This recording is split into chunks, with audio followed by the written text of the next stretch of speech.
किसी भी फंक्शन में एक हम लोग का अपना व्यक्तिगत रिश्ता है, नेता है, प्रदेश के बड़े नेता हैं। मैं अखिलेश जी का पर्सनल आलोचक नहीं हूँ। छठे चरण की वोटिंग के दौरान जौनपुर में धनंजय सिंह अपनी पत्नी श्रीकला रेड्डी के साथ वोट डालने पहुंचे। इस बार धनंजय सिंह बीजेपी के साथ हैं क्योंकि वोटिंग से कुछ दिनों पहले ही उन्होंने बीजेपी के समर्थन का खुलेआम ऐलान कर दिया था।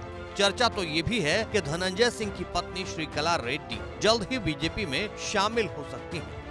धनंजय सिंह और उनकी पत्नी से जुड़े इन तमाम सियासी अपडेट के बावजूद खबर यह है कि धनंजय सिंह खुद इस बात को कबूल करते हैं कि सूबे के पूर्व सीएम और सपा सुप्रीमो अखिलेश यादव का वो आज भी दिल से सम्मान करते हैं। धनंजय सिंह बीजेपी को समर्थन करने के बावजूद इस बात को मानते हैं कि अखिलेश यादव सूबे के बड़े नेता हैं। ये और बात है कि धनंजय सिंह सपा की नीतियों के आलोचक हैं। अलग विषय है, कहीं भी अखिलेश जी मिले, शादी विवाह किसी भी फंक्शन में एक हम लोग का अपना व्यक्तिगत रिश्ता है, नेता है, प्रदेश के बड़े नेता हैं।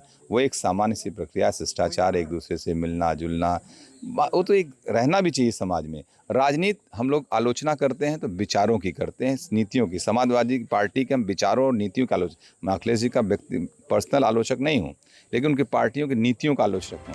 जौनपुर में प्रचार धनंजय सिंह भले ही बीजेपी के लिए कर रहे थे, लेकिन नजर अखिलेश यादव की रैलियों पर थी। तभी तो अखिलेश यादव की रैलियों में हो रहे हंगामे को लेकर धनंजय सिंह फिक्रमंद हैं। खुद इनकी ही जुबानी सुनिए।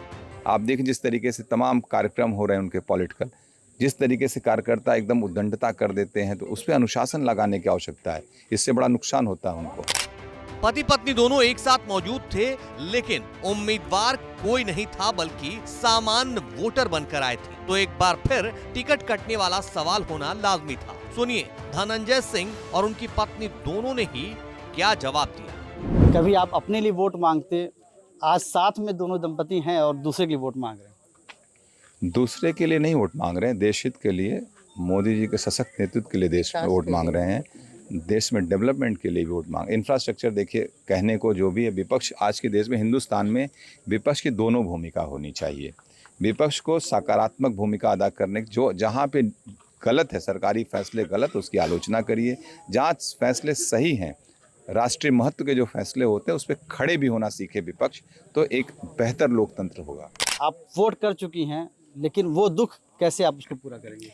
नहीं, जैसा जब टिकट कट किए थे हम दुखी हो गए थे, नॉर्मल प्रक्रिया होते हैं। बट इसके बाद सबसे मिलके फिर धनंजय सिंह जी ने समझाया कि हम लोग विकास के लिए, अभी जैसा भी वोट कट हो गया, तो हम लोग विकास के लिए हम सब लोग समर्थन देना चाहिए। तो इसी तरीके से हम सब लोगों से भी बात करके सबको भी बीजेपी को समर्थन देने के लिए हम फैसला किए।